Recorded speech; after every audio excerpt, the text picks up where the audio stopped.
Hi guys, ayan. Nandito na kami sa Hoi An. So this is the first night. So ngayon mag-iikot-ikot na kami dito. At the same time, mag-aantay rin kami ng dinner. So dito kami ngayon sa 153 Trang Pu. Nag-grab kami papunta dito from the hotel. So we spend mga 55,000 dong. So sa pera natin sa 100 something lang siya. So ito, attraction siya dito. Okay, so marami nagpa-picture dyan. Baka later lang kayo magpa-picture dyan. So boat nila. Okay, ayan.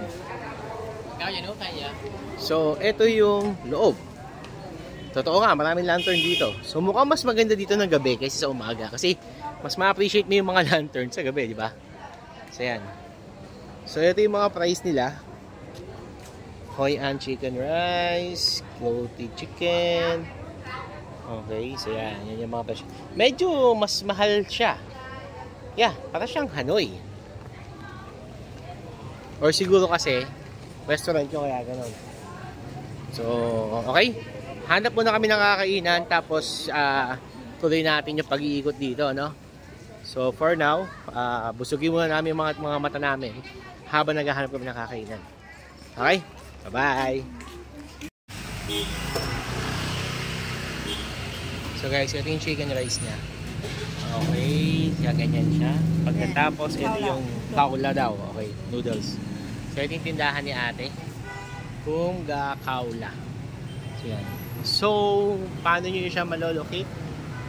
So the best way to locate yung store niya is dito.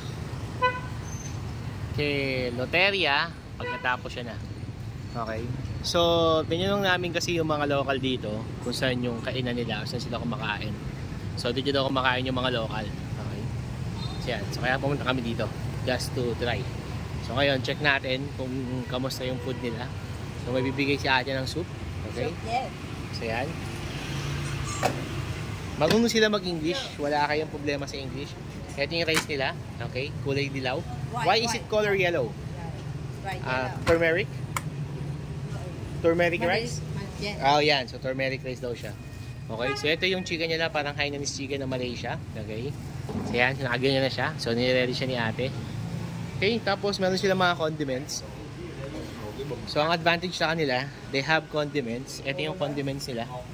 Okay. So, may mga sili sila. Okay. So, ito yung order ko. So, para siyang Hainanese chicken ng Malaysia. And then, this is the kaula noodles. Okay. Okay.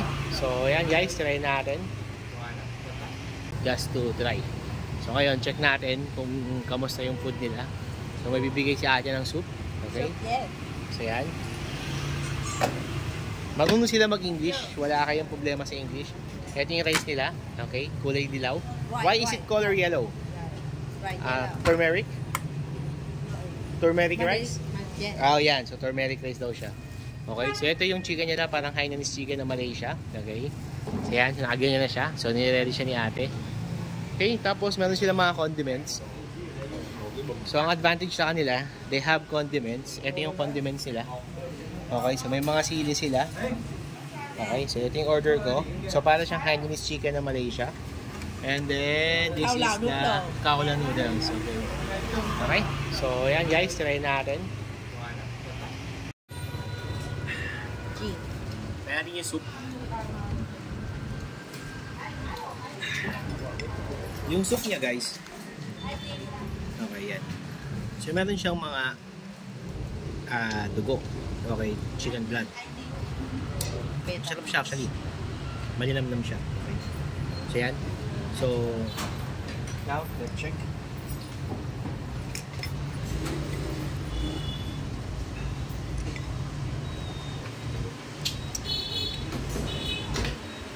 Sarap siya.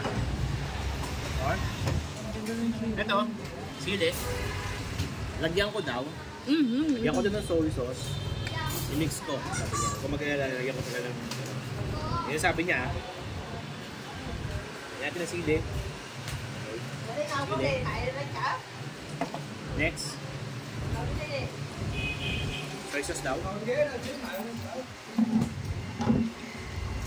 Tapos i-mix, sabi niya. Okay. So pag-halo-haloin daw yung mga yan. I think this is papaya.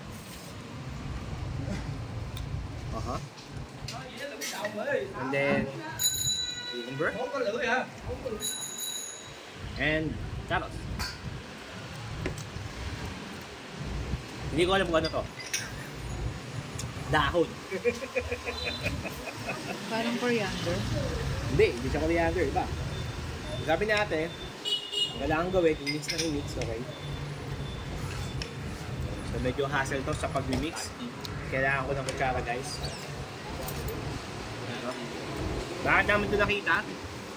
Kasi may mga foreigner na kumakain dito kanina. So dinyan namin mga French, okay? So let's see.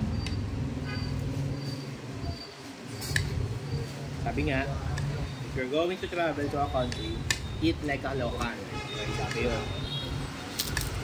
Bakit? Para maramdaman mo kung reason kung bakit yung kaganda yung lugar nila. Ayan. So, minix ko na siya. Okay. So, try natin yung damo.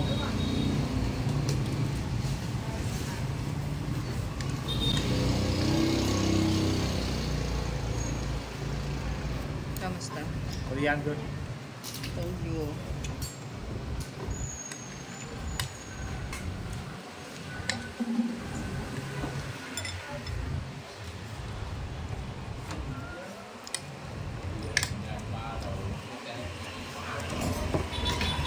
Nine?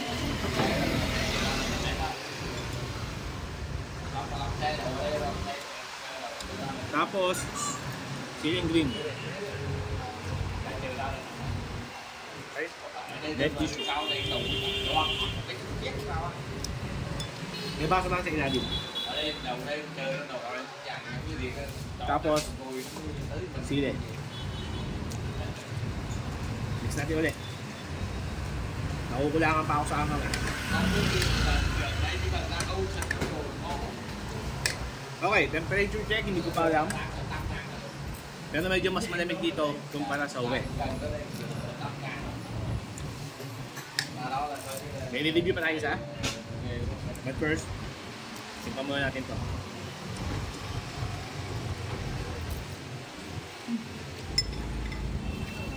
Tikman mo rin to.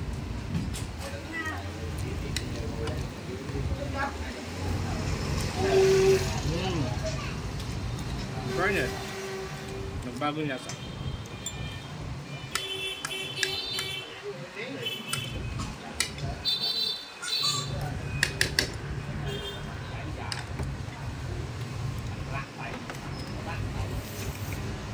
Kaulaw. Okay. This is kaulaw, sabi. Yan siya. If I'm correct, toge. May baboy. Chicharon. May coriander. Tapos guys, yung noodles niya iba. Hindi siya parang lomi. Iba yung noodles niya. This is also rice noodles, okay? Tapos konti lang yung sabaw niya. Hindi ganun karaming sabaw. Testing natin. Testing natin ito. Sạc lâu, sạc qua nhiều nhanh. Chỉ cái này nó nhiều quanh á, mình cắm vô cái nó đầy liền. Sarap. Suy nghĩ là bạn xuống chợ không nè? Đuổi tao đuổi cho trên đây cũng được. Cái bữa trên đây bó chợ quay lồn mà. Trên chợ không đi được chứ biết thì không biết xuống lại. Oh, dyan ako na ito bukas. Masarap. The best. Đây bạn xuống chợ gì? Ăn canh không? Con canh không?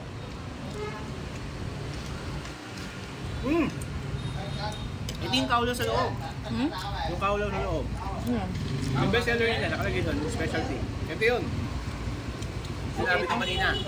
That is, hindi ko maalala guys, 60,000 or 90,000. Hindi ko maalala. O dito, 40,000 lang siya sa labas. Okay? Okay. Pili ko sa wife ko. Sarap. Baka maubos ko. Sarap, no? Ito, gusto mo din to? Kain sa tayo? Gusto mo ba to? Oo. Palit kami. Subol ako konti.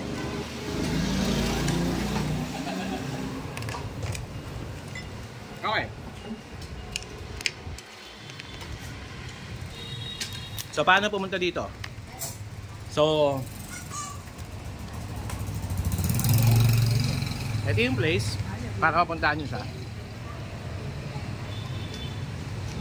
Yan. Yan yung place ni ate. Okay? So, street lang siya. Street, yung tindahan niya. Para ka lang nasa Hanoi. Ganyan sa Hanoi eh. Pero, the best yung food niya. Masarap, authentic, at the same time, sobrang the best. Okay, so yan. So, try nyo dito. Ito si ate. I think siya yung owner. Sarap yung food.